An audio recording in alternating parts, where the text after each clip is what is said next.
¿Alguna vez te has preguntado qué se siente cuando la persona más peligrosa de la habitación te mira a los ojos y se da cuenta de que tú eres más peligrosa que él? Hay algo que la gente nunca entiende sobre el poder real.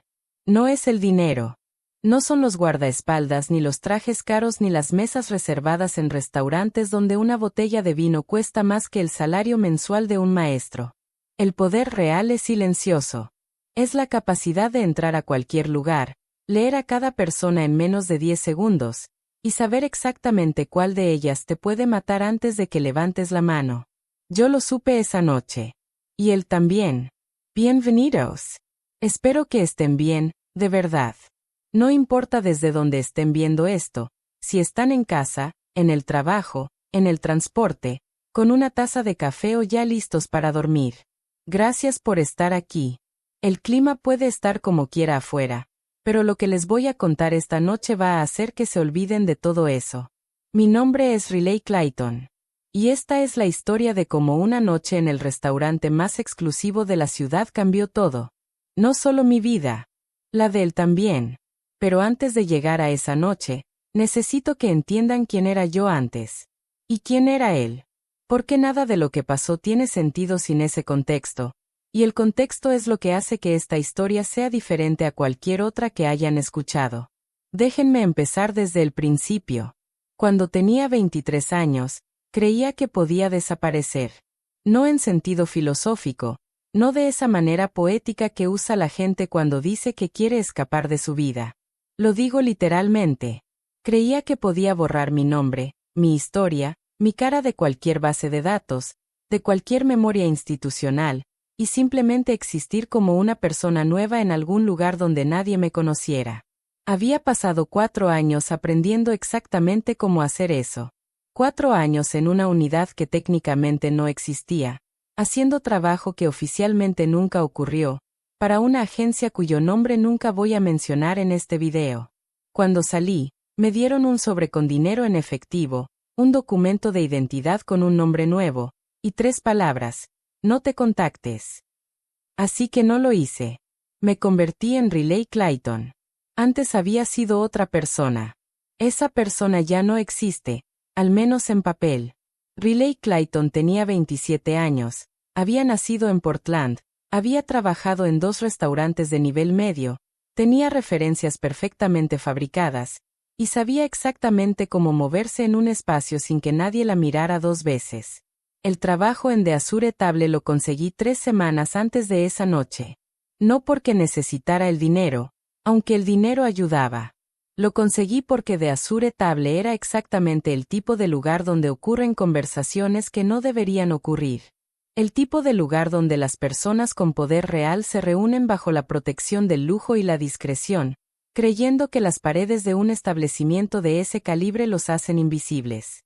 Yo sabía que no eran invisibles. Yo los veía a todos.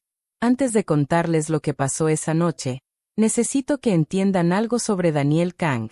Porque la narrativa pública sobre él es una obra de arte en sí misma. Si buscan su nombre, van a encontrar artículos sobre sus fundaciones benéficas, sus inversiones en tecnología limpia, sus comentarios sobre la responsabilidad corporativa. Hay una foto muy conocida de él entregando un donativo a un hospital infantil en Seúl. Siempre aparece impecable, siempre con las palabras correctas, siempre con esa distancia calculada que la gente interpreta como elegancia. Lo que no encontrarán en ningún artículo, porque esa información no existe en ningún lugar público, es que Daniel Kang pasó 12 años construyendo un imperio antes de que existiera el Daniel Kang que el mundo conoce ahora. Esos 12 años no están en su currículum, pero estaban en los archivos que yo había leído antes de aceptar el trabajo en ese restaurante. Yo sabía quién era él, pero esa noche, descubrí algo que los archivos no me habían dicho. Descubrí que él también sabía leer personas, y que me estaba leyendo a mí. Era un martes. Los martes en The Azure Table eran diferentes a los viernes o los sábados. Los viernes y los sábados traían al tipo de gente que quería ser vista, que llegaba en grupos ruidosos y pedía vino para impresionar a otros. Los martes traían al tipo de gente que no necesitaba ser vista porque ya tenía todo lo que quería. Eran silenciosos, puntuales, y pedían exactamente lo que querían sin consultar la carta. Daniel Kang llegó a las 8:43 de la noche. Sé la hora exacta porque yo lo estaba esperando. Mesa 12, esquina noroeste del salón principal, la que tiene visión directa a las 3 entradas principales y al pasillo que lleva a la cocina. Esa mesa nunca aparecía en el sistema de reservas. Simplemente siempre estaba disponible cuando él llegaba, porque el gerente, un hombre llamado Tiago Vaz, había aprendido hace mucho tiempo que hay clientes para los que la logística se resuelve sin preguntas. Llegó solo, lo cual ya era inusual. Normalmente tenía 2 personas con él, discretas, que se sentaban en mesas separadas y fingían no conocerse. Esa noche no. Esa noche llegó con una botella de agua mineral que traía en la mano, se sentó, y abrió un archivo en su teléfono como si estuviera revisando correos antes de dormir. Yo estaba asignada a esa sección del salón. No por accidente. Había solicitado ese turno específico hacía 10 días. Me acerqué a su mesa con la precisión que había perfeccionado en las últimas 3 semanas. El movimiento de una persona que sabe lo que hace pero no quiere que parezca que sabe demasiado. Es un equilibrio complicado.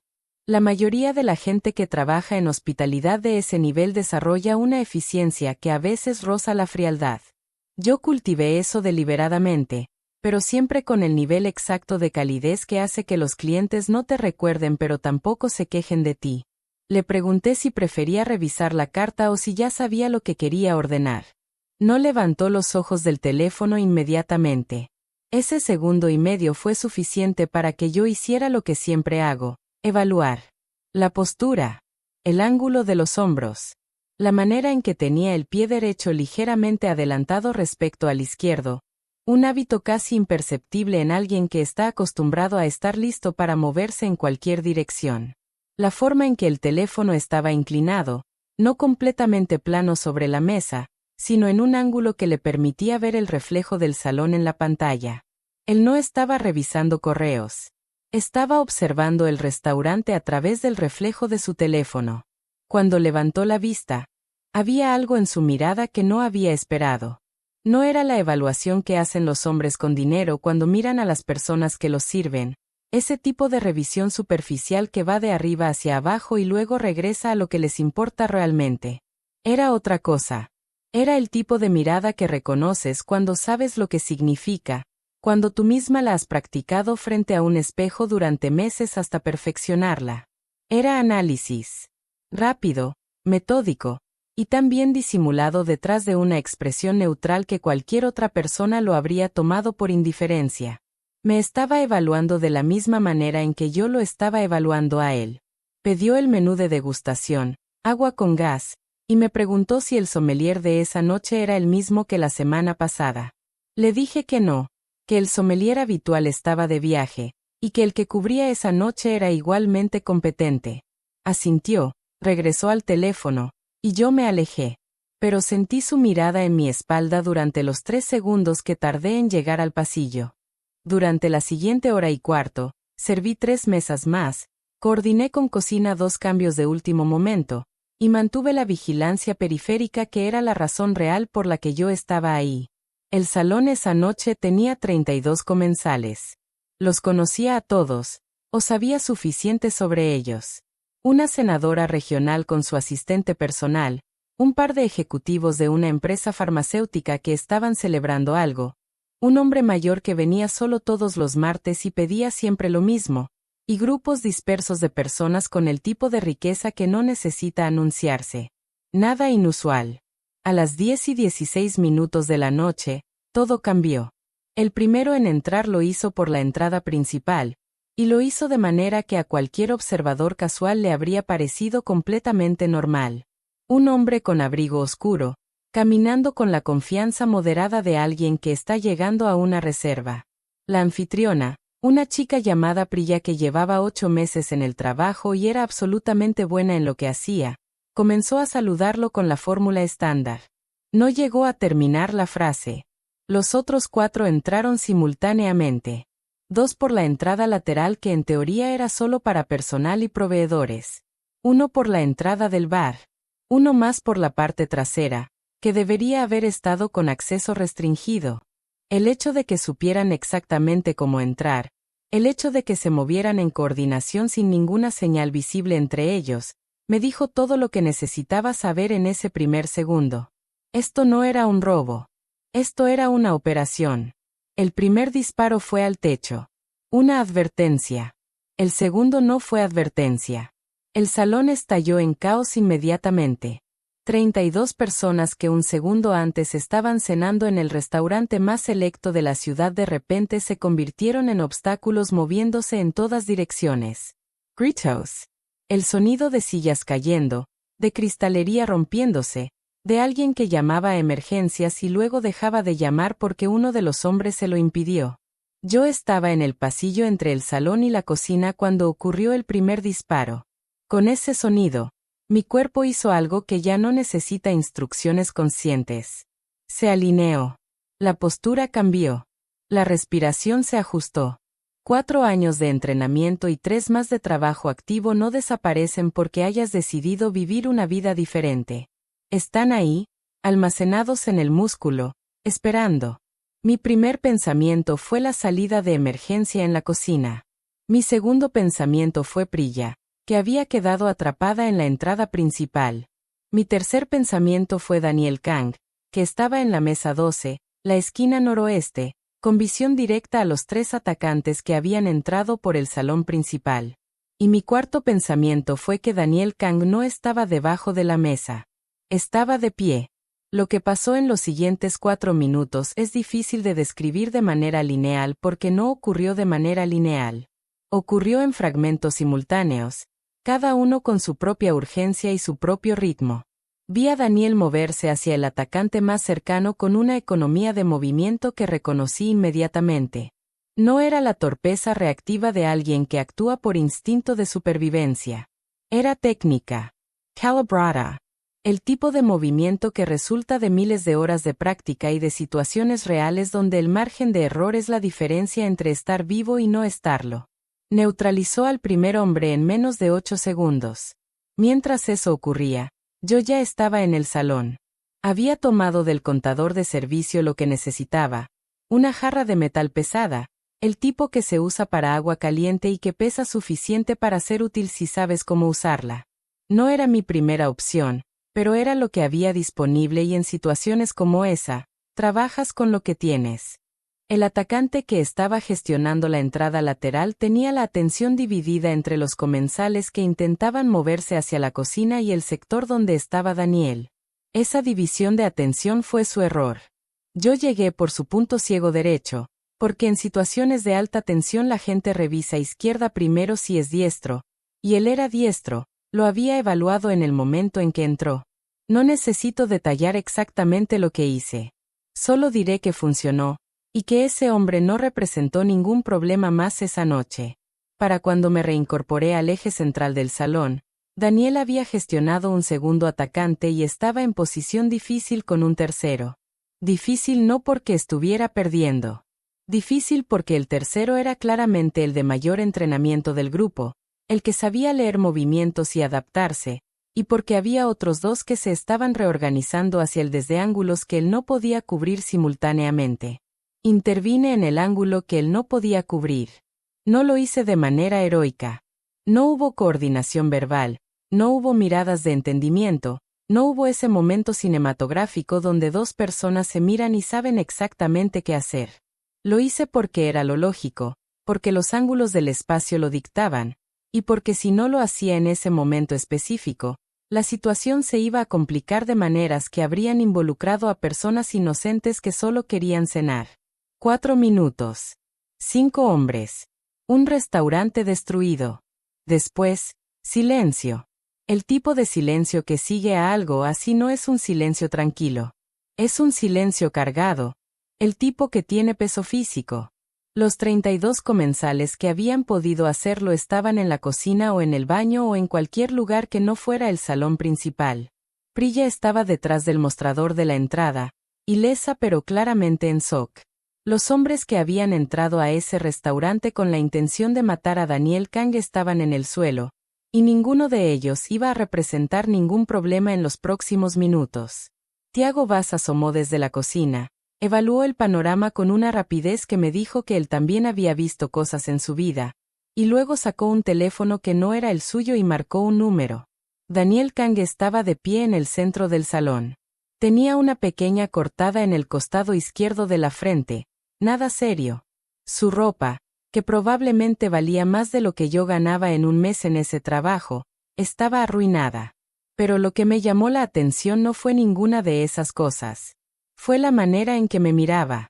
Había cruzado el salón hasta quedar a unos 3 metros de mí, y me miraba con una expresión que no era gratitud. No era la expresión de alguien que acaba de ser rescatado. Era otra cosa, algo más complicado, algo que yo reconocí porque era exactamente lo que yo estaba sintiendo en ese momento. Evaluación. Recalibration. Y debajo de eso, algo que se parecía mucho a cautela. Tomé mi chaqueta del lugar donde la había dejado al inicio del turno. En mis 3 semanas en The Azure Table, siempre la dejaba en el mismo lugar, no por hábito sino porque ese lugar estaba estratégicamente ubicado entre la salida a la cocina y el pasillo de servicio. Tenía mi billetera con el efectivo del turno, nada más. Nada que me atara a ese lugar. Me moví hacia la salida lateral. Espera. Su voz no era alta. No era una orden en el sentido convencional, pero tenía esa cualidad específica que tienen las personas acostumbradas a que se les haga caso, no porque griten sino porque hablan con la certeza de que van a ser escuchados. Me detuve. No porque me lo dijera. Me detuve porque el argumento que siguió fue uno que yo no podía ignorar. ¿Saben quién eres ahora? 3 metros entre nosotros. Las sirenas de la policía ya eran audibles a lo lejos, todavía a varios minutos, pero acercándose. El salón olía a humo y a cristal roto y a esa mezcla específica de adrenalina y miedo colectivo que no se puede describir con exactitud pero que yo conocía perfectamente. Me volví hacia él. ¿Cuánto tiempo lleva planeado esto?, le pregunté. No especifiqué a qué me refería. No necesitaba hacerlo. Lo vi procesarlo. Vi el momento exacto en que entendió que no estaba preguntando sobre el ataque de esa noche sino sobre algo más amplio, sobre si él había sabido de antemano que yo estaría ahí. No lo sabía, dijo. No todavía. Una pausa. Pero ahora sí. Las sirenas se acercaban. Yo tenía quizás 2 minutos para tomar una decisión. El problema con lo que él había dicho, con esas 6 palabras de «¿Saben quién eres ahora?», era que tenía razón. Uno de los 5 hombres me había visto con suficiente claridad como para poder describir mi cara. Y si esa operación estaba organizada por quien yo creía que estaba organizada, basándome en los métodos, en la coordinación, en el nivel de inteligencia que requería saber cómo entrar a ese restaurante por 4 puntos simultáneos, entonces mi anonimato había dejado de existir en el momento en que intervine. Podía correr. Tenía los recursos para desaparecer de nuevo, o creía tenerlos. Pero desaparecer requería tiempo, y tiempo era exactamente lo que no tenía. O podía quedarme. No aquí, no en este restaurante esperando explicarle a la policía lo que había ocurrido. Pero quedarme en el contexto más amplio. Lo miré durante un segundo completo. Él no desvió la vista. Voy a salir por la cocina, dije. No me sigas. Y salí. Durante los 4 días siguientes, me moví. No de ciudad, no todavía, porque moverme de ciudad requería preparación y dejar la ciudad ahora habría sido exactamente lo que alguien esperando anticipar mis movimientos habría predicho. Mi quid. Cambié de lugar de residencia 2 veces.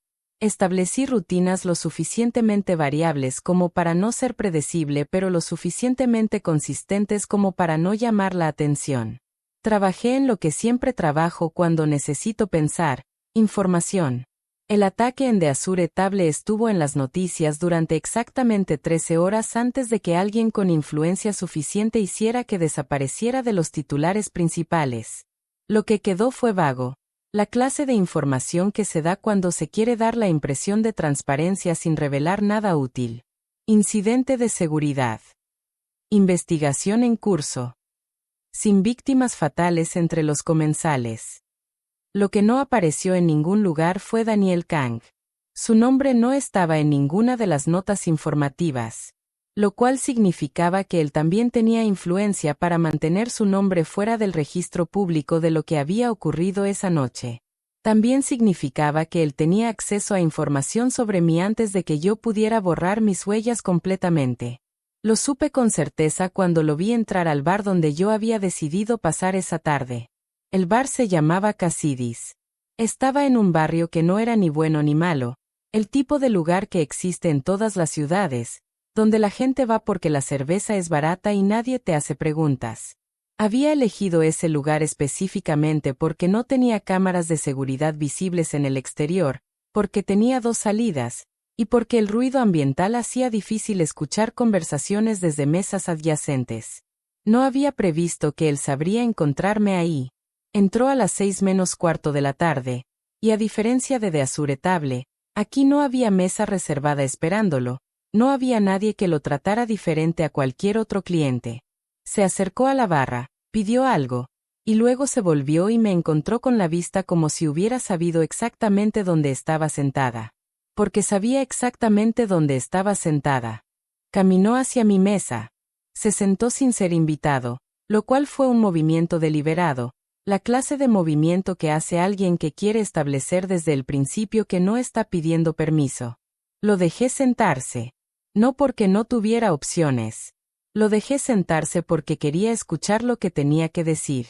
Tenía un archivo delgado que puso sobre la mesa entre nosotros. No lo abrió. Solo lo dejó ahí. Riley Clayton, dijo, sin que fuera una pregunta.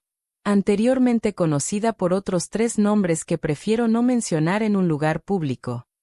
Una pausa. 4 años en una unidad de operaciones especiales cuya existencia no está reconocida oficialmente. 3 años de trabajo independiente. Un retiro que según los registros fue voluntario, aunque yo tengo razones para creer que la realidad es más complicada. Tomé un sorbo de lo que estaba bebiendo. Agua con hielo. Nunca bebo alcohol cuando estoy en modo evaluación. ¿Cuánto tardaste en encontrarme?, pregunté. Menos de lo que te habría gustado. No había triunfo en esa respuesta. Solo era un hecho. Tienes un traidor, dije. Algo cambió en su expresión. Solo ligeramente, pero lo suficiente. ¿Por qué dices eso? Porque esa operación el martes requería información que solo existe internamente. El acceso a esas entradas, la sincronización, saber que estaría solo sin tu seguridad habitual. Alguien de adentro se los dio. Silencio. 2 personas evaluándose mutuamente en un bar que no tenía cámaras visibles, mientras afuera el sol comenzaba a bajar y el ruido de la ciudad seguía siendo exactamente lo que siempre era, indiferente. Tengo una propuesta, dijo finalmente. Ya lo suponía. Necesito identificar al traidor antes de que intenten de nuevo. Y van a intentar de nuevo, porque quien organizó el martes no es el tipo de persona que acepta un fracaso sin respuesta. Deslizó el archivo ligeramente hacia mí, no lo suficiente para que lo tomara, solo lo suficiente para indicar que contenía información. Tengo recursos. Tengo acceso. Tengo la estructura para hacer el trabajo. Lo que no tengo es alguien en quien pueda confiar completamente en este momento, porque si hay un traidor adentro, no puedo saber con certeza quién más está comprometido. Me tomó un momento procesar lo que implicaba esa última parte. Que él, Daniel Kang, un hombre que había construido un imperio sobre la capacidad de saber en quién confiar y en quién no, estaba admitiendo una vulnerabilidad de esa magnitud a alguien que había conocido 4 días antes en las circunstancias más inusuales posibles. ¿O era genuino? ¿O era la apertura más sofisticada que había escuchado en mucho tiempo? ¿Por qué yo?, pregunté. Tienes recursos. Puedes contratar a alguien con un historial verificable, con referencias que no sean completamente ficticias, Porque te vi trabajar, interrumpió. Y luego, después de una pausa más corta, ¿y por qué dudaste? Eso me detuvo. Dudaste antes de ayudarme, continuó. No por miedo. Lo vi. Dudaste porque me estabas evaluando, porque querías determinar si yo era una amenaza o una prioridad. Eso no lo hace alguien que actúa por impulso o por entrenamiento básico. Eso lo hace alguien que piensa. Tenía razón. Había dudado. Por aproximadamente 1,5 segundos, había calculado la situación y determinado que Daniel Kang era, por sí mismo, perfectamente capaz de manejar lo que enfrentaba. Mi intervención no era para salvarlo. Era para controlar el daño colateral. El hecho de que él lo hubiera visto y entendido correctamente me dijo algo sobre el que ningún archivo me habría podido decir. ¿Cuáles son los términos?, pregunté. Protección completa mientras dure la operación. Acceso a mis recursos de información. Compensación equivalente a cualquier contrato que hayas considerado en los últimos 2 años. Una pausa. Y cuando terminemos, lo que quieras desaparecer, desaparece. Tengo la capacidad de hacerlo de manera permanente. Era una oferta significativa. Y era una oferta que solo podía hacer alguien que sabía exactamente lo que yo necesitaba, lo cual significaba que sabía más sobre mí de lo que el archivo delgado sobre la mesa podía contener. Una condición, dije. Sparrow. No trabajo para nadie. Trabajo con alguien. Si acepto esto, es como socia, no como empleada. Eso significa acceso completo a la información, participación en las decisiones, y autoridad para actuar según mi criterio cuando la situación lo requiera sin necesitar tu aprobación en tiempo real. Algo pasó por su expresión que no era exactamente sorpresa pero que era adyacente a ella. Como si la mayoría de las personas con las que traba hubieran llegado a esa mesa dispuestas a negociar cualquier cosa excepto eso. Tomó su tiempo antes de responder. Lo cual, curiosamente, fue lo que me convenció de que era serio. Acordado, dijo. Miré el archivo sobre la mesa. Luego lo miré a él. Entonces cuéntame sobre el traidor. Y mientras las últimas horas del día desaparecían afuera de Casidis, y mientras la ciudad seguía moviéndose con la indiferencia característica de los lugares que han visto demasiado, Daniel Kang comenzó a hablarme de su organización, de sus enemigos, de la noche del martes, y de por qué creía que la persona que había abierto esa puerta estaba más cerca de él de lo que quería admitir. Yo escuché. Evalue. Y en algún lugar entre las primeras y las últimas palabras de esa conversación, tomé una decisión sobre en qué tipo de historia me había convertido sin planearlo. No era la historia de una mujer que había tratado de desaparecer y no había podido. Era la historia de una mujer que había encontrado la única situación donde desaparecer ya no era la respuesta correcta. Pero eso es lo que viene después. Y lo que viene después, como van a descubrir, es donde todo se complica de verdad. Si esta historia ya los tiene enganchados, necesito que hagan algo por mí. Denle like a este video, suscríbanse al canal si todavía no lo han hecho, y déjenme en los comentarios desde donde están viendo esto. Quiero saber si están en México, en Argentina, en España, en Colombia, en cualquier parte del mundo. Esta historia fue hecha para ustedes, y quiero saber que llegó. Porque lo que viene en el siguiente capítulo, la primera semana dentro de la organización de Daniel, el momento en que descubrí que el traidor era alguien que yo también debería haber visto venir, y la noche en que todo lo que creíamos saber resultó ser solo la mitad de la verdad, eso sí que los va a dejar sin palabras. Déjame contarte quién era Daniel Kang antes de convertirse en el hombre que se sentó frente a mí en Casidis esa tarde. No el Daniel Kang de los artículos. No el de las fundaciones y las declaraciones sobre responsabilidad corporativa. El real. Porque para entender lo que estaba pasando dentro de su organización, yo necesitaba entender cómo esa organización había sido construida, y eso significaba entender a la persona que la había construido desde cero. Me llevó 3 días obtener esa información. No porque no estuviera disponible, sino porque estaba distribuida en capas, cada capa diseñada para que el que buscara se conformara con la versión superficial y dejara de buscar. Alguien había trabajado muy cuidadosamente en la narrativa pública de Daniel Kang. Y ese nivel de trabajo cuidadoso solo lo hace alguien que tiene algo serio que proteger. Lo que encontré, combinando lo que él mismo me contó en las primeras conversaciones con lo que pude verificar por mis propios medios, era esto. Daniel Kang había crecido en el lado de la ciudad donde el dinero no llega. No en pobreza extrema, eso sería romantizarlo de una manera que no es honesta, pero sí en la clase de escasez que te enseña desde muy joven que los recursos son finitos y que nadie va a dártelos si puedes tomártelos tú mismo. Su padre había trabajado en logística, transporte de mercancía, el tipo de trabajo que existe en los márgenes entre lo legal y lo que no lo es, donde nadie hace demasiadas preguntas siempre y cuando todo llegue a tiempo. Daniel aprendió logística antes de aprender cálculo. Aprendió a leer mapas de rutas, a evaluar riesgos de tránsito, a entender por qué ciertos cargamentos viajaban de noche y por qué ciertas entregas nunca aparecían en los registros oficiales. No porque su padre se lo enseñara deliberadamente.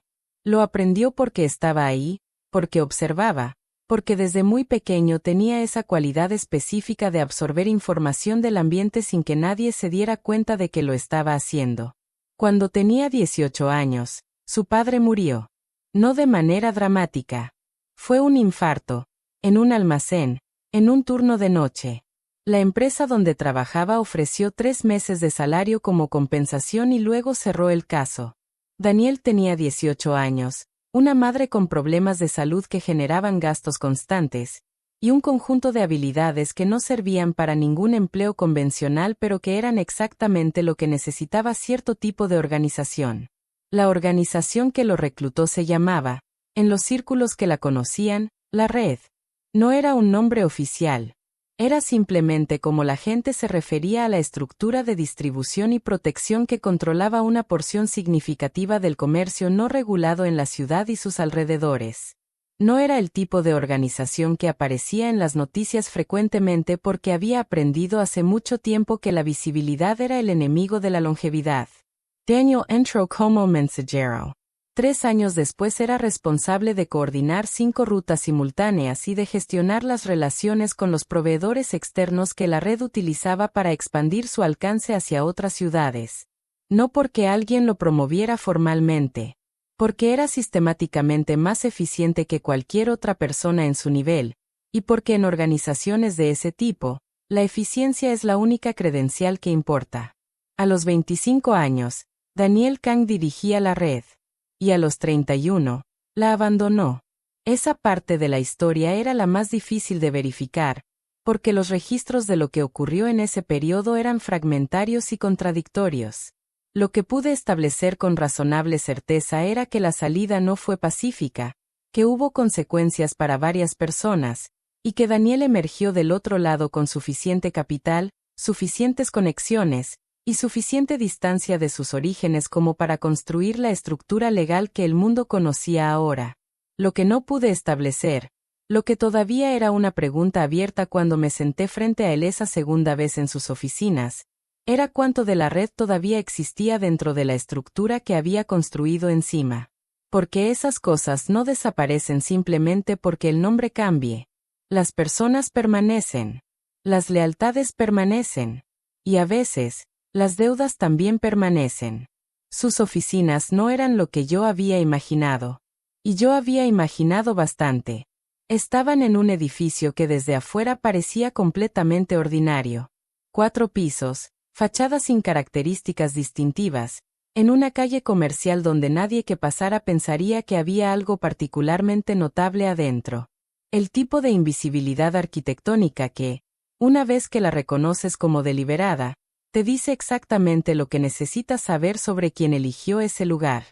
Me hicieron pasar por una entrada secundaria. El hombre que me escoltó se llamaba Jonah Reeves, y era lo suficientemente bueno en su trabajo como para que la mayoría de las personas no notaran que los estaba evaluando constantemente mientras los llevaba de un lugar a otro. Yo lo noté, por supuesto. Y él notó que lo noté, lo cual generó ese momento específico de reconocimiento mutuo que a veces ocurre entre personas con entrenamiento similar, ese instante donde 2 personas que saben lo que saben se miran brevemente y ambas entienden exactamente lo que está pasando sin necesitar palabras. Jonah Reeves llevaba 7 años trabajando con Daniel. Era su persona más cercana en términos operativos, el que coordinaba los detalles de seguridad, el que sabía exactamente dónde estaba Daniel en cualquier momento del día y que necesitaba. Era, en términos prácticos, irreemplazable. Y era también, según mi evaluación inicial, El tipo de persona sobre quien necesitaba saber mucho más antes de confiar en él con cualquier cosa que importara. Daniel estaba esperando en una sala sin ventanas. Una mesa, 4 sillas, una pantalla grande en una de las paredes que en ese momento mostraba lo que parecía ser un mapa de la ciudad con puntos marcados en varias ubicaciones. Había otras 2 personas en la sala. Una mujer que se presentó como Nadia Ferris, que manejaba la inteligencia de la organización, y un hombre más joven al que llamaron Cass, que aparentemente se encargaba de los sistemas digitales. 4 personas en esa sala. Jonah afuera. 5 personas en total que Daniel había considerado suficientemente confiables como para incluirlas en esta conversación inicial. El problema con los traidores, lo que hace que sean tan difíciles de identificar, es que generalmente son exactamente las personas que más confianza han construido. No son los que han estado cerca por 6 meses. Son los que han estado cerca por años, los que han demostrado lealtad repetidamente, los que conocen los detalles exactos que hacen a una organización vulnerable. Porque eso es precisamente lo que los hace valiosos para quien los compra.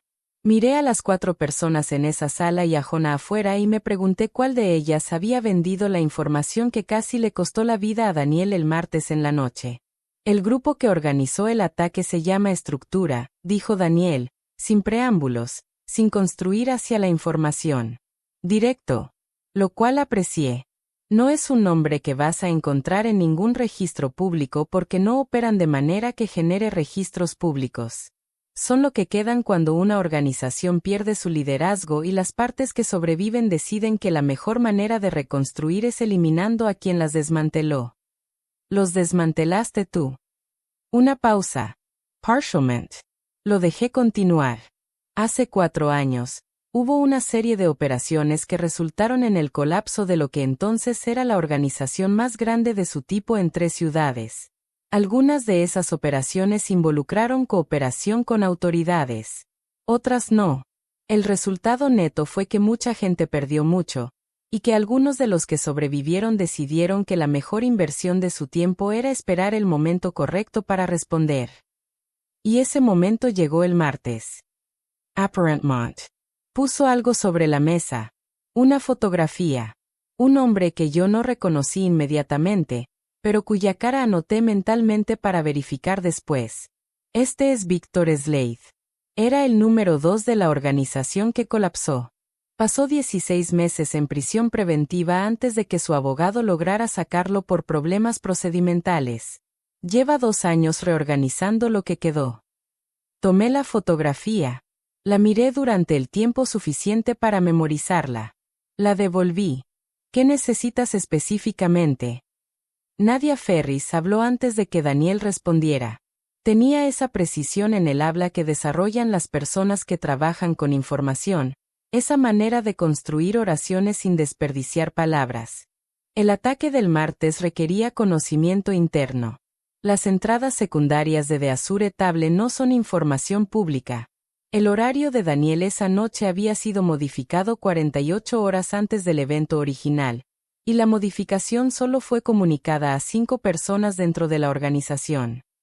Hizo una pausa. 4 de esas 5 personas están en esta sala o afuera de esta puerta. El silencio que siguió a eso tenía una densidad particular, porque lo que nadie acababa de decir, con toda la eficiencia de alguien que maneja información, era que uno de los 5, incluyéndola a ella misma, era el traidor. La miré. Ella me sostuvo la mirada sin incomodidad, lo cual podía significar inocencia o podía significar un nivel muy alto de control emocional.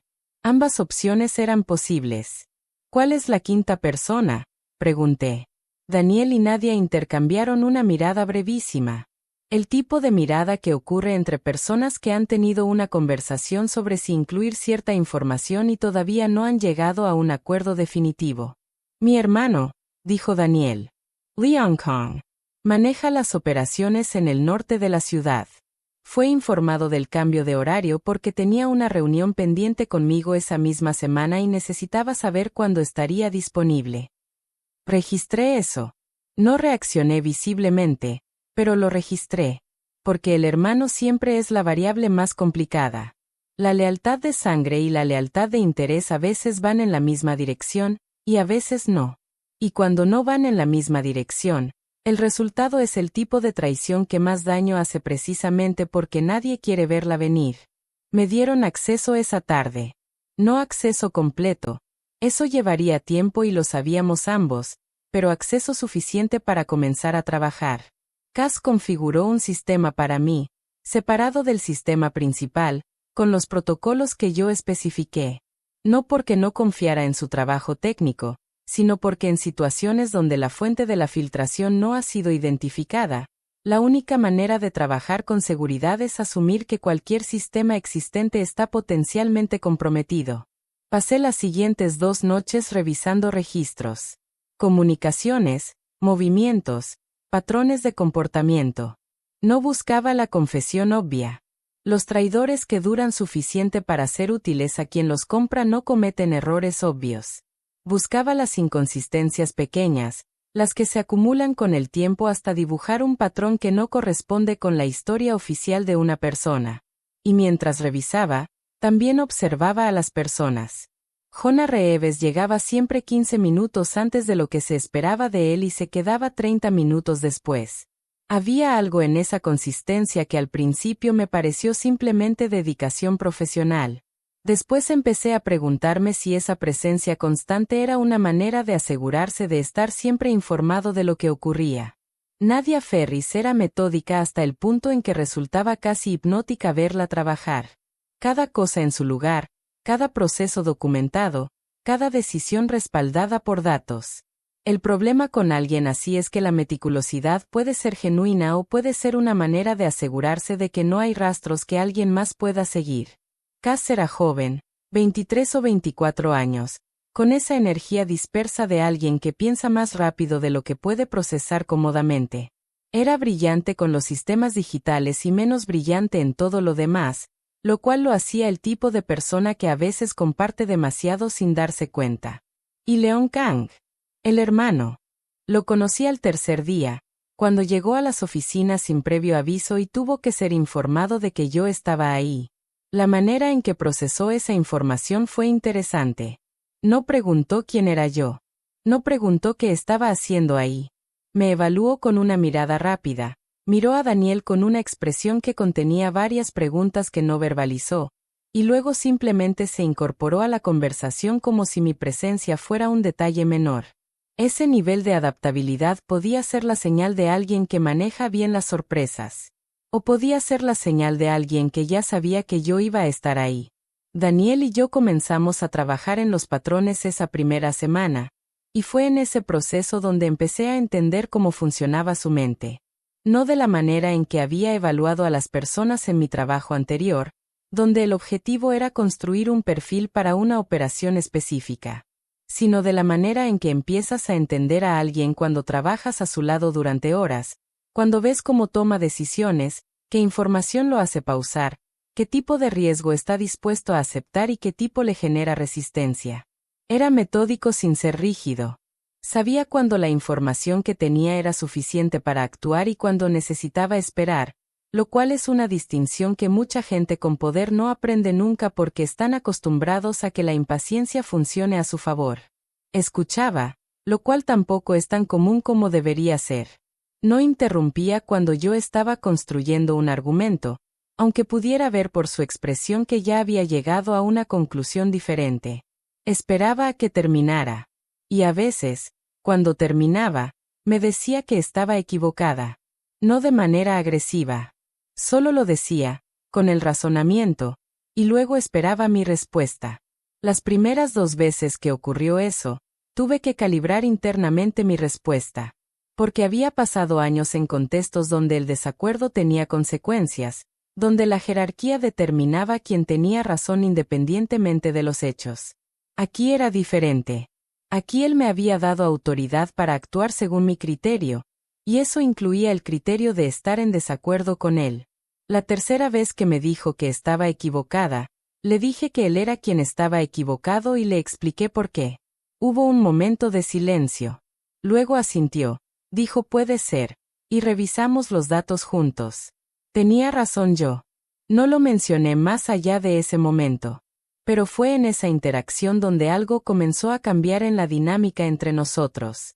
Algo que yo reconocí y que deliberadamente decidí no analizar demasiado en ese momento, porque teníamos un traidor que identificar y un grupo hostil que seguía siendo un peligro activo, y las distracciones en ese contexto no eran un lujo que ninguno de los dos podía permitirse. La primera señal real llegó al quinto día. Había estado siguiendo los patrones de comunicación de los 5 posibles fuentes de la filtración. No sus comunicaciones directas, que presumiblemente estarían gestionadas con suficiente cuidado si uno de ellos era culpable, sino los patrones secundarios. Los momentos de ausencia de comunicación que no correspondían con las rutinas establecidas. Los cambios de comportamiento pequeños que a veces ocurren cuando una persona está gestionando información en 2 direcciones simultáneamente. Cass me había dado acceso a los registros de movimiento del sistema, los metadatos de las comunicaciones internas, sin el contenido de las comunicaciones mismas. No porque hubiera límites éticos en ese contexto, sino porque el contenido era probablemente limpio. Los metadatos son más difíciles de limpiar. Y en los metadatos, encontré algo. 6 semanas antes del ataque en The Azure Table, en un periodo de 18 días, hubo una serie de conexiones desde dentro del sistema hacia una dirección externa. No directas. Eso habría sido demasiado obvio. Pasaban por 3 nodos intermedios diferentes, cada uno en una ubicación geográfica distinta, el tipo de enrutamiento que alguien que conoce sistemas de comunicación usa cuando quiere que sea difícil seguir el rastro. Pero no imposible. El origen interno de esas conexiones correspondía con el perfil de acceso de una sola persona. Me quedé mirando esa información durante varios minutos. No porque necesitara más tiempo para entenderla. La entendía perfectamente. Me quedé mirándola porque las implicaciones de lo que significaba eran el tipo que requieren un momento antes de actuar. No le dije nada a Daniel esa noche. Necessitaba verificar. No porque dudara de lo que veía, sino porque una acusación de ese nivel, dirigida hacia esa persona específica, sin verificación adicional, podía tener consecuencias que complicarían todo lo que seguía. Necesitaba más. Y al mismo tiempo, mientras procesaba eso, algo más estaba ocurriendo que yo todavía no sabía. Victor Slade, el hombre de la fotografía, el que había reorganizado lo que quedaba de la estructura que Daniel había desmantelado 4 años atrás, estaba moviéndose. No hacia Daniel directamente. Hacia algo más cercano a Daniel que yo no había previsto que fuera el objetivo. Lo descubrí esa misma noche, tarde, cuando Jonah Reeves entró a las oficinas con una expresión que no había visto en él hasta ese momento y le dijo algo a Daniel en voz baja que hizo que Daniel se pusiera de pie inmediatamente. Mimi Rowe. Leon no llega a casa desde hace 6 horas, dijo. Su teléfono está apagado. Y en ese momento, el traidor dejó de ser la única variable urgente en el tablero. Porque si Leon Kang había sido tomado por estructura, entonces la situación había dejado de ser una investigación interna y se había convertido en algo con un reloj corriendo. Lo miré y supe exactamente lo que iba a decir antes de que lo dijera. Necesito todo lo que tienes sobre los movimientos de Slade en las últimas 48 horas. Ya lo pensé, dije. Y necesito que entiendas algo antes de que sigamos. Espero. Si Leon está en manos de Slade, entonces alguien le dijo a Slade cómo encontrarlo. Eso significa que el traidor ya sabe que estamos buscando al traidor. Y eso cambia lo que podemos hacer y cómo podemos hacerlo. El silencio que siguió fue diferente a los anteriores. Más pesado. Más cargado con lo que ninguno de los dos dijo en voz alta. Que si el traidor sabía que lo estábamos buscando, entonces Leon no era solo un rehén. Era un mensaje. Y la pregunta no era solo dónde estaba Leon. Era quién, exactamente, de las personas en ese edificio, había marcado su ubicación para que Slade lo encontrara. Esa noche, la investigación que habíamos comenzado con relativa calma se convirtió en algo urgente. Y la alianza entre Daniel Kang y yo, que todavía era nueva y todavía estaba siendo definida, tuvo que demostrar si era real o si era simplemente un acuerdo conveniente entre 2 personas que todavía no se conocían lo suficiente. Lo que ocurrió después de eso es donde la historia se pone verdaderamente complicada. Y eso es exactamente lo que viene en el siguiente acto. Hay algo que nadie te enseña sobre trabajar bajo presión real, no la presión de una fecha límite o una reunión importante, sino la presión de saber que alguien está vivo o muerto dependiendo de las decisiones que tomes en las próximas horas. Lo que nadie te enseña es que el cerebro no se paraliza. Al contrario, se acelera de una manera que a veces se siente casi clínica, como si las emociones fueran un archivo que el sistema cierra temporalmente para que los procesos más urgentes puedan correr sin interferencia. Eso fue lo que ocurrió en mí esa noche. Y lo que ocurrió en Daniel fue diferente. No peor, no mejor. Diferente. Porque León era su hermano, y la sangre complica los cálculos de una manera que el entrenamiento no puede eliminar completamente. Lo vi durante los primeros 20 minutos, mientras Nadia mapeaba los últimos movimientos registrados de León y Cass trataba de rastrear el teléfono apagado a través de los registros de la última torre con la que había hecho contacto. Vi a Daniel contener algo. Vi el esfuerzo físico de mantener la expresión neutral, de hablar con precisión, de no dejar que lo que sentía modificara lo que necesitaba hacer. Era bueno en eso, pero no era perfecto. Y yo estaba suficientemente cerca como para ver la diferencia. La última señal del teléfono fue a las 3:42 de la tarde, dijo Cass, mirando su pantalla con esa concentración absoluta que tenía cuando el trabajo lo absorbía completamente. Torre en el sector industrial, noreste. Después nada. Sector industrial, noreste. Lo registré y lo conecté con algo que había visto en el mapa que Daniel había mostrado en la primera reunión. 3 de los puntos marcados en ese mapa estaban en el sector industrial noreste. No había preguntado qué representaban esos puntos en ese momento porque había otras prioridades. Ahora los necesitaba. ¿Qué hay en esos 3 puntos del noreste? Le pregunté a Daniel directamente. Mimiro. Hubo un segundo de evaluación, el tipo que ya reconocía en él, donde procesaba cuánta información compartir y con qué rapidez. Instalaciones que estructura usó antes de que desmanteláramos la organización hace 4 años. Almacenes, principalmente. Algunos con infraestructura subterránea. Siguen activos. No lo sé con certeza. Una pausa. Lo cual ya me dice algo. Me dijo algo a mí también.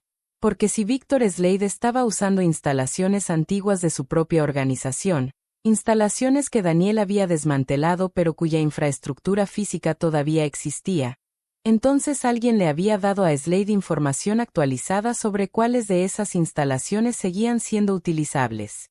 Esa información no era pública. Alguien que conocía el estado actual de esas propiedades se la había proporcionado. El traidor otra vez. Siempre regresábamos al traidor. Tomé una decisión en ese momento que sabía que Daniel no iba a recibir bien, pero que era la correcta. Necesito salir sola a verificar las 3 ubicaciones. Jonah, que había estado en silencio cerca de la puerta, se movió ligeramente. No hacia mí. Solo un ajuste de postura que comunicaba su posición en el tema sin necesidad de palabras. Daniel no respondió inmediatamente. Lo cual, como ya había aprendido, era su manera de procesar antes de hablar. Explícame el razonamiento, dijo. Si el traidor está en este edificio y sabe que estamos buscando a León, cualquier movimiento que hagamos en grupo está comprometido antes de que salgamos por la puerta. Un equipo grande es visible. Una persona sola, en las rutas correctas, puede verificar sin alertar. Lo miré directamente. Y si encuentro algo, te comunico antes de actuar. Eso es lo que acordamos. Mi criterio, con información compartida. Otro silencio. Luego miró a Jonah. Yuna va contigo. Yuna no va conmigo. Riley. Si hay un traidor en este edificio, no sé si Jonah es parte de eso todavía. No tengo suficiente información para descartarlo. Lo dije sin acusación, solo como un hecho. No es personal.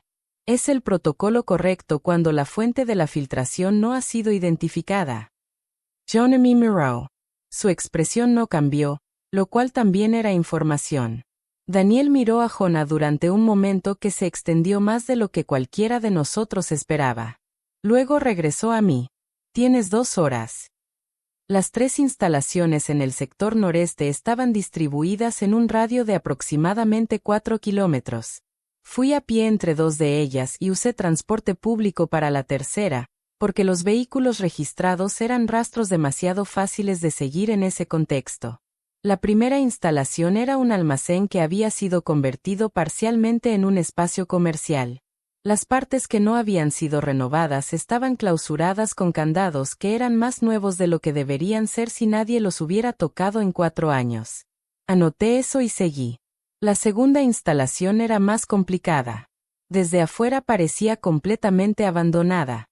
Las ventanas tapiadas, la fachada con el deterioro natural de algo que no ha sido mantenido. Pero el deterioro era demasiado consistente, demasiado uniforme. El deterioro real tiene irregularidades.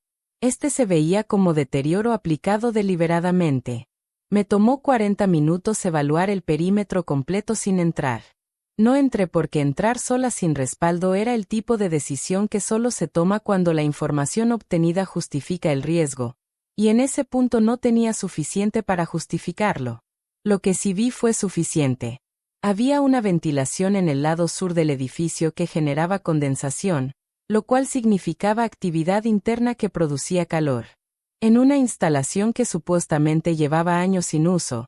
Eso no tenía explicación inocente. Comuniqué la ubicación a Daniel. Su respuesta llegó en menos de 1 minuto. No entres. Regresa. El no entres era razonable. El regresa era una orden que yo no había acordado seguir automáticamente. Le respondí que iba a verificar la tercera instalación antes de regresar. No hubo respuesta a eso durante 4 minutos. Luego, bien. Mantén comunicación. La tercera instalación era la más alejada y la más pequeña. Un edificio de 2 plantas que en los registros aparecía como un taller de reparación de maquinaria. Estaba genuinamente abandonado. Lo supe en los primeros 90 segundos de evaluación.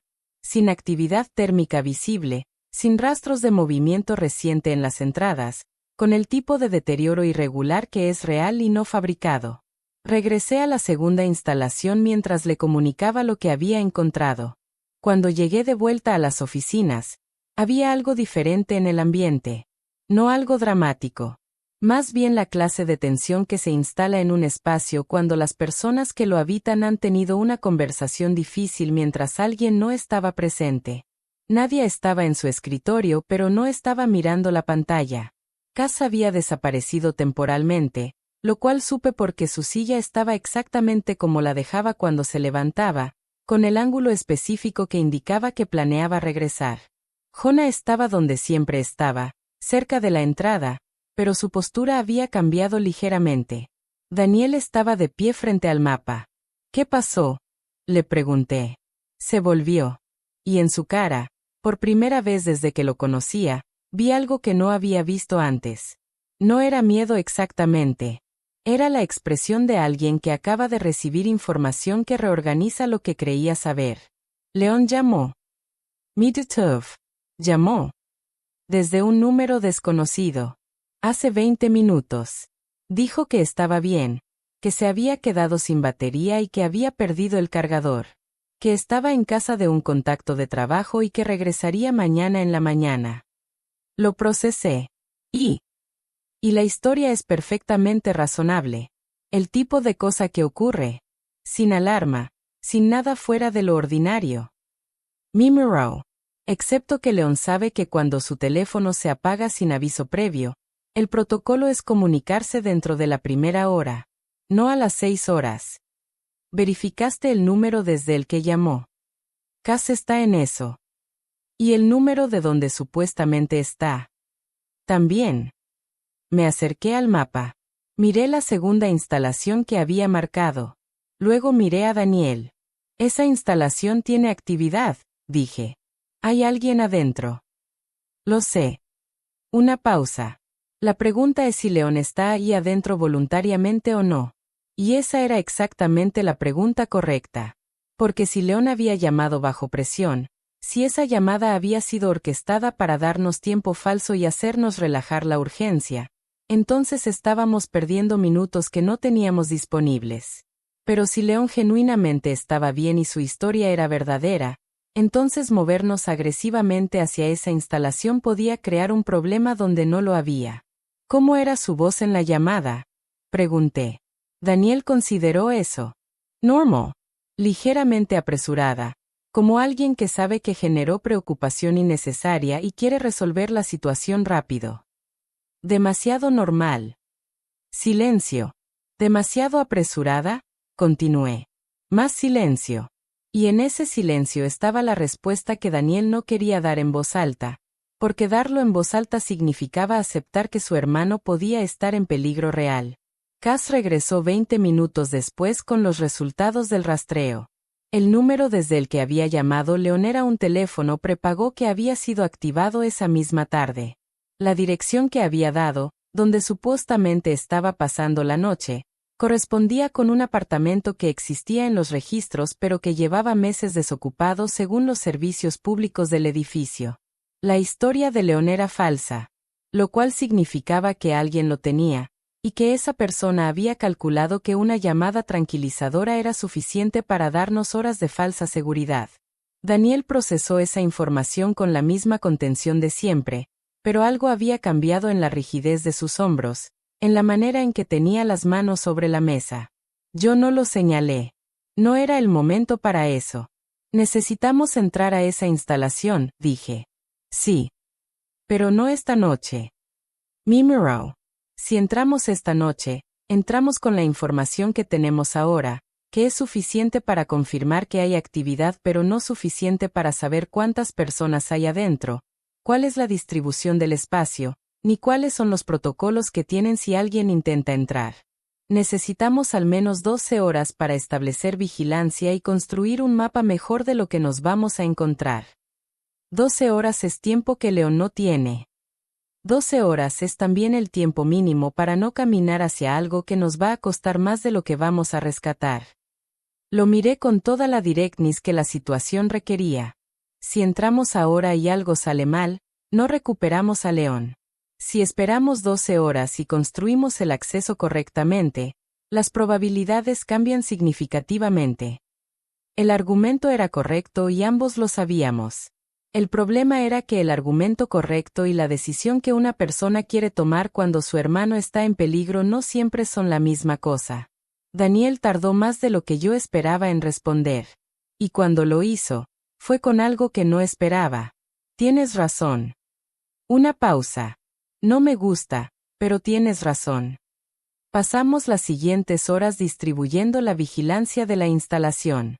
No podíamos usar a todo el equipo, no mientras el traidor siguiera sin identificar. Terminamos siendo Daniel y yo, rotando en turnos de 2 horas, lo suficientemente cerca para observar pero lo suficientemente lejos para no ser detectados. Fue durante esas horas de vigilancia que tuvimos conversaciones que no habríamos tenido de otra manera. El tipo de conversaciones que ocurren cuando 2 personas están en un espacio reducido, en silencio forzoso, con suficiente tensión compartida como para que las defensas normales se bajen ligeramente sin que ninguna de las dos lo decida conscientemente. Me preguntó por mi historia. No de manera directa, no con la insistencia de alguien que exige información.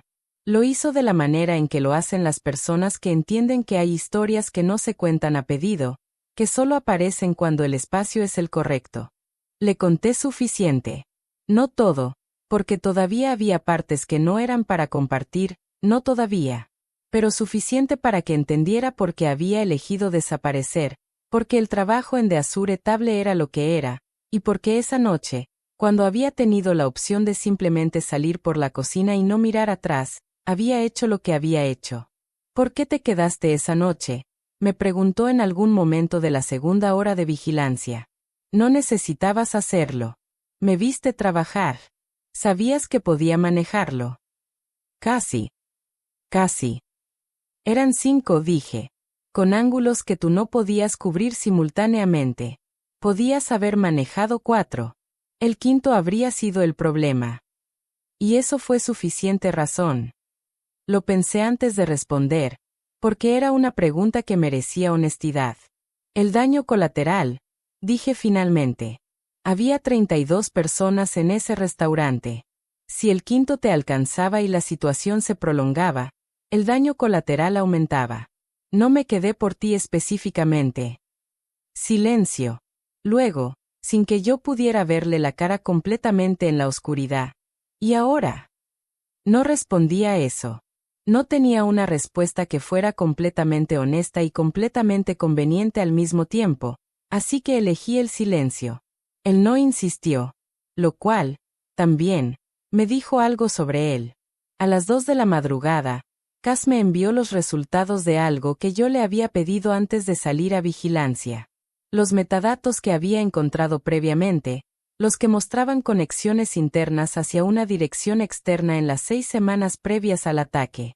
Había pedido a Cass que los verificara por otro método, sin decirle por qué ni hacia dónde apuntaban, solo el proceso técnico de confirmar la fuente interna. Su confirmación llegó limpia. Sin ambigüedad. El perfil de acceso era claro. Las conexiones habían salido desde el sistema de Nadia Ferris. Me quedé mirando esa información durante varios minutos. Nadia, que manejaba la inteligencia de la organización. Nadia, que había sido la primera en articular claramente que el traidor debía ser uno de los 5. Nadia, que era meticulosa hasta el punto en que su meticulosidad podía haber sido la razón por la que había tardado tanto en dejar rastros identificables. Había 2 explicaciones posibles. La primera era que Nadia era el traidor y había filtrado la información a estructura. La segunda era que alguien había usado el acceso de Nadia, deliberadamente, para que los rastros apuntaran hacia ella y no hacia la fuente real. Ambas explicaciones eran posibles. Y la diferencia entre ellas era enorme. Le comuniqué a Daniel que necesitaba hablar con él en privado cuando terminara su turno de vigilancia. No le dije sobre qué. No podía hacerlo por el canal de comunicación que estábamos usando, no con la posibilidad de que ese canal estuviera siendo monitoreado. Cuando lo relevé a las 3 de la madrugada y quedamos los dos solos en el punto de observación, le mostré la información. Lo procesó en silencio. Tardó más de lo que tardaba normalmente, lo cual me dijo que estaba siendo deliberadamente más cuidadoso con sus conclusiones. ¿Podría ser que alguien usara su acceso?, preguntó. Sí. ¿Cuánto tiempo necesitarías para determinarlo? Depende de si Nadia coopera. ¿Y si no coopera? Más tiempo. Pero llego al mismo lugar eventualmente. Miró hacia la instalación. En el silencio de la madrugada, el edificio parecía completamente inactivo. Pero ambos sabíamos lo que había adentro. Mañana, dijo. Primero sacamos a León. Luego resolvemos esto. Era el orden correcto. Y también era el orden que yo habría elegido. Pero lo que ninguno de los dos sabía en ese momento era que mañana iba a llegar con más información de la que esperábamos, y que esa información iba a cambiar todo lo que creíamos saber sobre quién era el traidor y por qué. La mañana llegó gris y con una lluvia fina que hacía que el sector industrial pareciera todavía más abandonado de lo que era. Habíamos pasado la noche en turnos de vigilancia, y para cuando el sol intentó aparecer detrás de las nubes, yo llevaba más horas despierta de las que era conveniente admitir. Pero la adrenalina tiene una manera de hacer que eso sea manejable, al menos por un tiempo. Daniel llegó al punto de vigilancia a las 6:40 de la mañana con 2 cafés y la expresión de alguien que tampoco había dormido. Me dio uno sin preguntar si lo quería. Lo tomé sin preguntar cómo sabía que lo necesitaba. Habíamos construido durante la noche un mapa básico de la instalación basado en la observación del exterior. 2 entradas principales, una en el frente y una en el lateral sur. Una salida de emergencia en la parte trasera que probablemente no había sido usada en años pero que seguía siendo una variable. Ventilación en 3 puntos del techo. La actividad térmica que yo había detectado el día anterior se concentraba en el sector este del edificio, planta baja. Teníamos suficiente para planificar una entrada.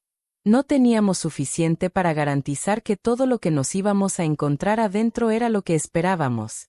¿Cuántas personas?, preguntó Daniel. Al menos 4, probablemente 6. basado en los patrones de movimiento que observé durante la noche. Pausa. Puede haber más que no se movieron. Armados. Asumo que sí. León está vivo. Era la pregunta que había estado esperando y también la más difícil de responder honestamente. No tengo información que indique lo contrario. La llamada de anoche fue calculada para darnos tranquilidad, lo cual sugiere que quien la orquestó tiene interés en mantener a León como herramienta de presión, no como consecuencia inmediata. Lo procesó, lo que significa que mientras sea más útil vivo que muerto, está vivo. Sí. ¿Y cuánto tiempo más es útil? Hasta que Slade determine que la presión sobre ti ha alcanzado su objetivo o que la situación se está volviendo inmanejable para él. Lo miré, lo cual significa que tenemos una ventana, pero no una ventana infinita. Tomó un sorbo del café. Miró el edificio. Entramos a las 10, dijo. Hubo algo que ocurrió entre las 6:40 y las 9 de la mañana que no estaba en ninguno de nuestros planes. Nadia Ferris llegó al punto de vigilancia. No debería haber sabido dónde estábamos. El punto de vigilancia no había sido comunicado al equipo completo precisamente por las razones que ya conocen. Solo Daniel y yo sabíamos la ubicación exacta. Cass sabía el sector general. Jonah sabía que estábamos en el noreste pero no el punto específico. Nadia lo sabía exactamente. La vi antes de que Daniel la viera. Llegó a pie, desde la dirección que venía del transporte público, con ropa que no era la que usaba normalmente en las oficinas, más discreta, más apropiada para no destacar en ese sector. Caminaba con la confianza de alguien que sabe a dónde va. Puse la mano en el brazo de Daniel antes de que se moviera. Espera, dije en voz baja. La observé durante 30 segundos más. No sacó el teléfono. No se detuvo a verificar una dirección. Vino directamente hacia nosotros porque sabía exactamente dónde estábamos. ¿Cómo sabe dónde estamos?, preguntó Daniel en voz muy baja. Esa es la pregunta, respondí. Cuando llegó a donde estábamos, su expresión era seria pero no evasiva. No la expresión de alguien que ha sido descubierta. Era otra cosa. Necesito hablarles, dijo. Sin saludo, sin preámbulo. Antes de que hagan lo que están planeando hacer. La miré. ¿Cómo sabías dónde estábamos? Porque lo seguí anoche. Me sostuvo la mirada. No a ustedes directamente. Seguí a la persona que los estaba siguiendo a ustedes. El silencio que siguió fue diferente a todos los silencios anteriores. Alguien los estaba siguiendo, continuó Nadia. Desde que salieron de las oficinas ayer en la tarde. No de manera constante, rotativamente, lo suficientemente casual para no ser detectado por alguien que no estuviera buscando exactamente eso. Una pausa. Yo estaba buscando exactamente eso. ¿Por qué?, preguntó Daniel. Porque encontré algo en los registros que no debería estar ahí. Sacó su teléfono y nos mostró la pantalla. Era información que se parecía mucho a lo que Cass me había confirmado la noche anterior, la misma estructura de conexiones externas, el mismo patrón de enrutamiento. Alguien usó mi acceso para establecer esas conexiones. Lo supe hace 4 días. No dije nada porque necesitaba saber quién lo había hecho antes de acusarme a mí misma. Dije. Y la persona que los estaba siguiendo anoche, la misma que tiene acceso suficiente a los sistemas internos para haber usado mi credencial sin que yo lo detectara inmediatamente, es Jonah. El nombre cayó en el espacio entre los tres con todo el peso que tenía. Jonah Reeves. 7 años con Daniel. El más cercano operativamente. El que sabía exactamente dónde estaba Daniel en cualquier momento del día. El que había estado afuera de la puerta en cada reunión. El que había llegado 15 minutos antes de lo esperado y se había quedado 30 después, no por dedicación sino para asegurarse de estar siempre informado. Lo vi en la cara de Daniel. No el shock inmediato, porque Daniel no funcionaba con shock inmediato. Sino algo más profundo, más costoso. El tipo de reconocimiento que duele porque significa que la confianza que creías completamente ganada estaba siendo devuelta incompleta. 7 años. Y Jonah había decidido que su lealtad tenía un precio. ¿Tienes prueba? Le pregunté a Nadia. Asintió y me mostró más información en el teléfono. Era suficiente. No para un proceso legal, no todavía, pero suficiente para que la acusación no fuera solo una suposición. Daniel miró el teléfono durante un momento. Luego levantó la vista hacia el edificio frente a nosotros. Jonah sabe que vamos a entrar hoy, dijo. No era una pregunta. Sí, dijo Nadia. Lo cual significa que Slade sabe que vamos a entrar hoy. Sí. Lo cual significa que lo que nos vamos a encontrar adentro no es lo que pensamos que nos íbamos a encontrar. El silencio que siguió a eso era el tipo que precede a la comprensión de que todo lo que creías que era el problema era en realidad solo la capa superficial de algo más complicado. Me volví hacia Daniel. Necesitamos cambiar el plan. Lo sé. Y necesitamos hacerlo ahora, porque si Jonah está vigilando y ve que nos quedamos quietos más tiempo de lo esperado, va a saber que algo cambió. Lo sé. Me miró. ¿Qué propones? Había varias opciones. Ninguna era limpia. Todas tenían riesgos que en condiciones normales habrían justificado más tiempo de planificación. Pero no teníamos condiciones normales y no teníamos más tiempo. Entramos de todas maneras, dije. Pero no como planeábamos. Y primero hay algo que necesitamos hacer. Ambos me miraron. Necesitamos que Jonah crea que el plan original sigue en pie. Que no sabemos nada. Lo cual significa que alguien tiene que comunicarse con él de manera que no levante sospechas. Myra Daniel. Y eso tienes que ser tú. La pregunta en su cara no era si podía hacerlo. Era si quería hacerlo. Porque llamar a Jonah, hablarle con normalidad, darle información calculada para mantener su confianza artificial mientras sabía lo que sabía ahora, era el tipo de cosa que requería poner completamente a un lado lo que significaba que Jonah hubiera hecho lo que había hecho. Lo vi tomar la decisión. No fue inmediata. Fue real. Sacó el teléfono. Llamó a Jonah. Y mientras escuchaba la conversación, mientras Daniel hablaba con una normalidad que yo sé que le costó algo que no voy a pretender que fue fácil, mientras Nadia y yo comenzábamos a ajustar los detalles del plan modificado, algo se asentó en mí. No era tranquilidad exactamente. Era más la claridad que llega cuando las piezas que no encajaban finalmente encuentran su lugar. Jonah. Los 7 años. La confianza. El precio que alguien le había ofrecido y que él había decidido valía más que todo lo que había construido junto a Daniel. Y debajo de esa claridad, algo más. Algo que no tenía que ver con Jonah ni con Slade ni con la operación que nos esperaba en esa instalación. Tenía que ver con Daniel. Con lo que acababa de ver en él cuando recibió la noticia de Jonah. Con la manera en que había tomado algo que era, por cualquier medida razonable, una devastación personal, y lo había convertido en una decisión operativa en menos de 3 minutos. No porque no sintiera nada, sino porque sentía suficiente como para saber que ahora no era el momento. Eso era algo que yo entendía completamente. Daniel terminó la llamada. Guardó el teléfono. Me miró. Dice que todo está listo, dijo. Su voz era completamente normal. Que nos espera en el punto de encuentro a las 10. Bien. No vamos a estar en el punto de encuentro a las 10.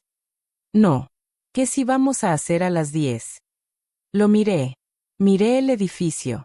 Myra Nadia. A las 10 vamos a entrar por la entrada trasera, la que Jonah asume que no vamos a usar porque él le dijo a Slade que íbamos a usar la lateral sur.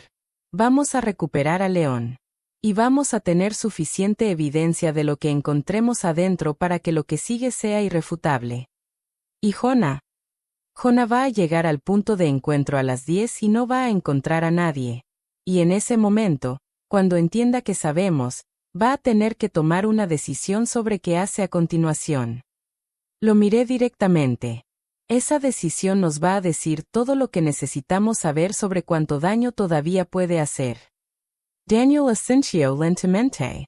Y entonces, con una lluvia fina cayendo sobre un sector industrial gris en una ciudad que seguía siendo completamente indiferente a todo lo que estaba ocurriendo en su interior, los tres comenzamos a preparar lo que venía.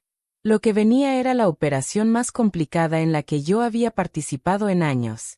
No porque fuera la más peligrosa en términos absolutos, sino porque esta vez, por primera vez en mucho tiempo, no era solo trabajo. Y esa diferencia, como iban a descubrir en lo que sigue, lo cambia todo. Las 10 de la mañana llegaron con esa quietud específica que tienen los momentos antes de que algo cambie de manera permanente. Entramos por la parte trasera exactamente como habíamos planeado. Nadia se quedó afuera como punto de comunicación y vigilancia exterior. Daniel y yo entramos juntos, lo cual era contra casi cualquier protocolo razonable, pero la realidad era que en ese momento éramos las dos personas en las que podíamos confiar completamente, y dividirse no era una opción. La entrada trasera estaba forzada desde adentro, lo cual confirmó que alguien había estado usando la instalación recientemente. No desde afuera hacia adentro, sino al revés. Alguien había salido por ahí y había dejado la puerta manipulada para poder regresar. Ese detalle lo registré y lo guardé. El interior era exactamente lo que el deterioro exterior prometía y simultáneamente nada de lo que prometía. La planta baja tenía el caos visual de un espacio abandonado, polvo, estructuras metálicas oxidadas, cajas apiladas sin orden. Pero debajo de ese caos había una organización deliberada. Las cajas no estaban apiladas al azar. Formaban corredores, creaban ángulos de visibilidad, dividían el espacio de maneras que no eran accidentales. Alguien había preparado ese espacio para ser defendido. Me moví primero. Daniel cubría los ángulos que yo no podía ver desde mi posición. No hablamos. No necesitábamos hacerlo.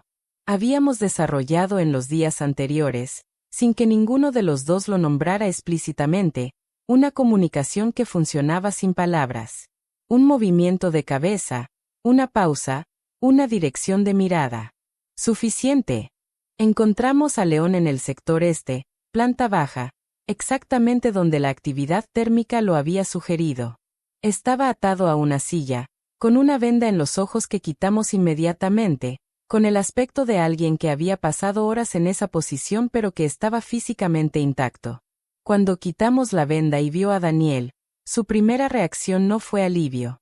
Fue pánico. «Hay alguien más aquí», dijo en voz muy baja. «Llegó hace una hora. No es de los que me trajeron. Llegó solo». Daniel y yo intercambiamos una mirada. «¿Dónde?», pregunté. «Planta alta». Escuché pasos. «Planta alta». Que no habíamos verificado todavía. Le indiqué a Daniel con un gesto que se quedara con León. Me miró con la expresión de alguien que quiere objetar y que entiende que objetar sería la decisión equivocada. Se quedó. Subí sola. La planta alta era un espacio abierto con columnas distribuidas regularmente y ventanas que daban al exterior en 3 de sus 4 lados. La luz entraba en ángulos que creaban sombras largas entre las columnas, el tipo de condición de visibilidad que favorece a quien ya está posicionado sobre quien entra. Lo vi antes de que me viera a mí. Estaba cerca de la ventana norte, de espaldas parcialmente, mirando hacia el exterior con la postura de alguien que está vigilando algo específico afuera. Era Jonah. No estaba donde se suponía que debía estar, esperando en el punto de encuentro que Daniel le había confirmado esa mañana. Estaba aquí, lo cual significaba que había entendido, en algún momento entre esa llamada y las 10 de la mañana, que algo había cambiado. Y había venido aquí porque aquí era donde todavía tenía algo que usar. Me vio cuando ya estaba a menos de 10 metros de él. No saltó, no reaccionó con el sobresalto de alguien sorprendido. Solo se volvió, lentamente, con la expresión de alguien que esperaba esto y que ha decidido cómo va a manejarlo. Riley dijo. Como si nos hubiéramos encontrado en un lugar completamente ordinario. Jonah. Silencio entre nosotros. Abajo, los pasos de Daniel moviéndose con León hacia la salida. ¿Cuánto tiempo llevas trabajando para Slade?, pregunté. No negó. Eso también me dijo algo. Había llegado al punto donde la negación no servía de nada y lo sabía. 2 años, dijo. Desde que Slade empezó a reorganizar. ¿Por qué? La pregunta más simple. La que generalmente tiene la respuesta más complicada. Porque Daniel iba a salir de esto de todas maneras, dijo. Slade tiene suficiente gente, suficientes recursos. Era cuestión de tiempo. Y cuando eso ocurriera, yo necesitaba estar en el lado correcto. El lado correcto. El lado que sobrevive. Lo miré durante un momento.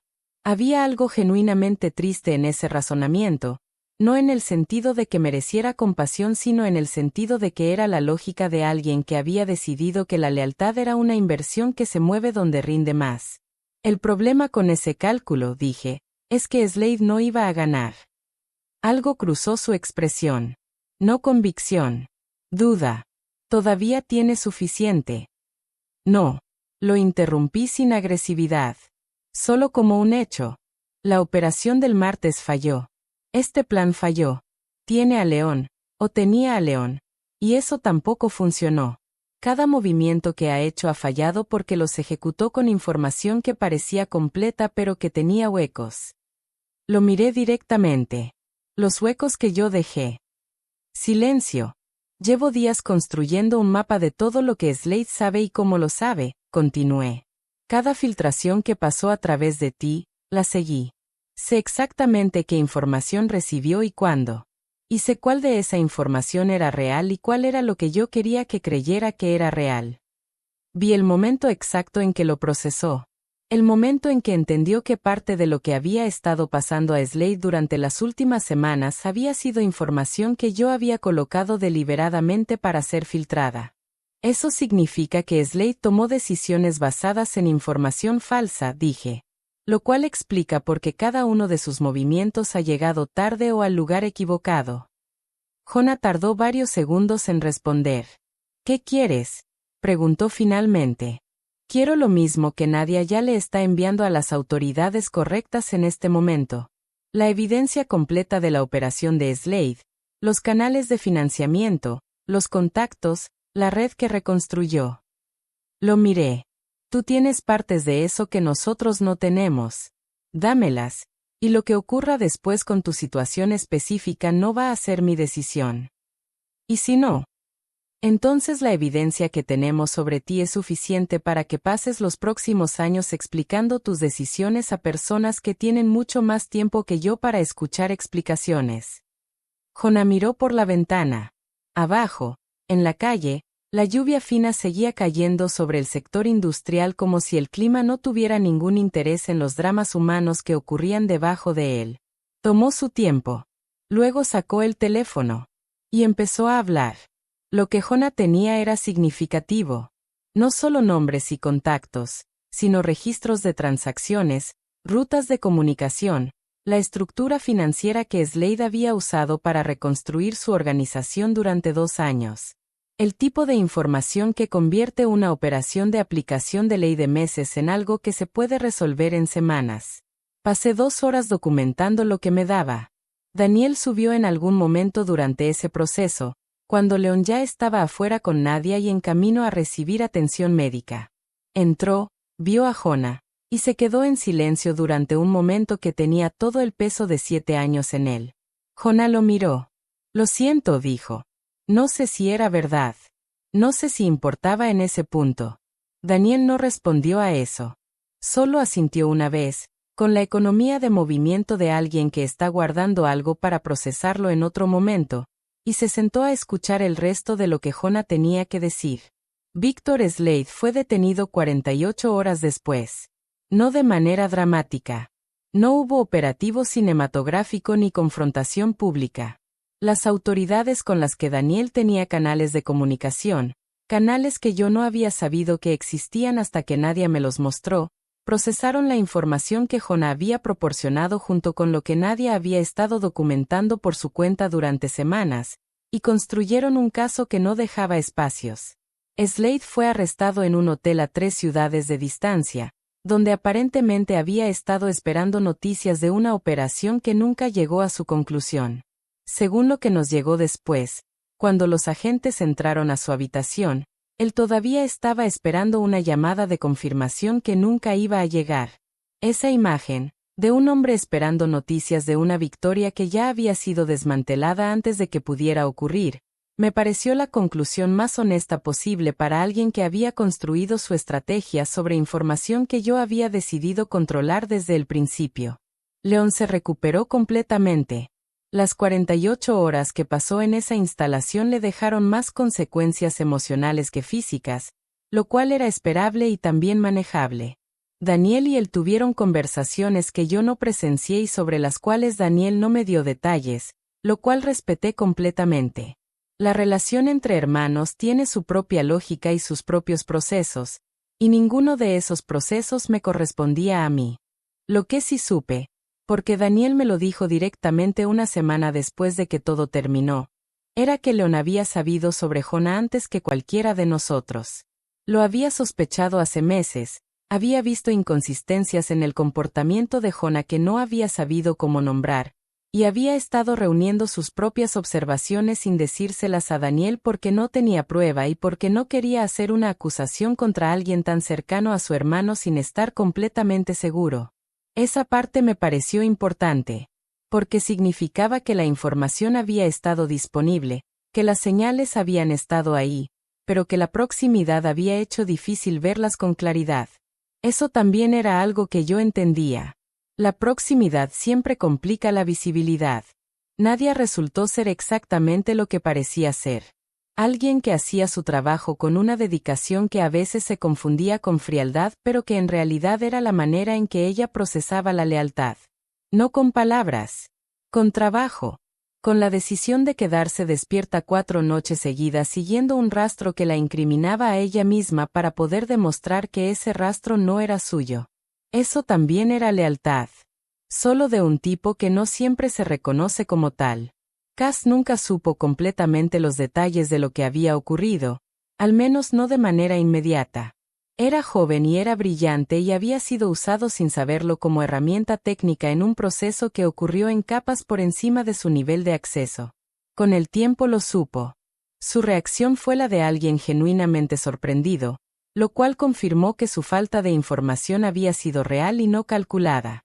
En cuanto a Daniel y yo, esa es la parte que la gente siempre quiere saber primero y que yo siempre dejo para el final. No por drama sino porque es la parte que menos se puede resumir sin perder algo importante. 2 semanas después de que Slade fue detenido, cuando la presión inmediata había bajado lo suficiente como para que las personas pudieran tener conversaciones que no estuvieran completamente dictadas por la urgencia, Daniel y yo nos sentamos en las mismas oficinas donde habíamos pasado días trabajando juntos. No había crisis esa noche. No había información nueva que procesar. No había decisiones urgentes que tomar, no había nadie siguiéndonos ni ningún reloj corriendo. Era la primera vez desde que nos conocíamos que ninguna de esas cosas era verdad. Me preguntó qué iba a hacer ahora. No de manera casual. Con la atención completa de alguien que quiere la respuesta real, no la respuesta conveniente. Le dije que no lo sabía todavía. Que había pasado suficiente tiempo planeando el siguiente movimiento en función de lo que me perseguía, que no había desarrollado el hábito de planear en función de lo que quería. Me dijo que entendía eso mejor de lo que yo podía imaginar. Y luego, sin que ninguno de los dos lo planificara ni lo convirtiera en un momento más grande de lo que era, tuvimos la conversación que habíamos estado teniendo en fragmentos durante semanas. Sobre lo que era posible cuando la presión no lo dictaba todo. Sobre lo que habíamos visto en el otro que no habíamos visto en mucho tiempo en ninguna otra persona.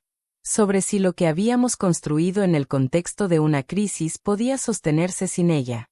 No tengo una respuesta perfecta para esa última pregunta. Todavía no. Pero lo que sé es que decidimos averiguarlo, y que esa decisión la tomamos con la misma claridad y la misma honestidad con la que habíamos tomado todas las demás decisiones desde esa noche en The Azure Table. Lo que construyes bajo presión extrema puede ser frágil o puede ser lo más sólido que existe, dependiendo de lo que esté hecho. Nosotros habíamos construido algo sobre honestidad, sobre respeto mutuo, sobre la disposición de los dos a estar equivocados y a decirlo cuando lo estábamos. Eso no me parece frágil. Hay algo que aprendí de todo esto que va más allá de Jonah y de Slade y de lo que ocurrió en esa instalación industrial un martes por la mañana. Aprendí que desaparecer no es lo mismo que estar segura, que a veces la única manera de estar segura de verdad es quedarse, incluso cuando quedarse es lo más complicado. Aprendí que la confianza no es algo que se da de una vez, sino algo que se construye en los momentos pequeños, en las decisiones cotidianas, en la manera en que alguien maneja la presión cuando nadie lo está evaluando. Y aprendí que hay personas que te encuentran en los momentos más improbables, en los lugares más insólitos, bajo las circunstancias más absurdas, y que a veces esas personas son exactamente las que no sabías que estabas buscando. No sé qué sigue exactamente, pero sé que esta vez, por primera vez en muchos años, no lo estoy enfrentando sola. Y eso, por ahora, es suficiente. Eso es todo por hoy. Si llegaron hasta aquí, de verdad gracias. No es fácil mantener la atención durante tanto tiempo, y el hecho de que estén aquí en este punto significa que esta historia hizo lo que tenía que hacer. Necesito ese like si la historia les gustó. No es un favor, es lo que le dice al algoritmo que este contenido merece llegar a más personas, y hay mucha gente que necesita una buena historia esta semana. La suscripción está ahí si quieren ser los primeros en saber cuándo sube la próxima. Y en los comentarios, cuéntenme, ¿en qué momento supieron que era Jonah? ¿Confiaban en Nadia desde el principio? ¿Qué quieren ver en la próxima historia? Cuídense. Hasta la próxima.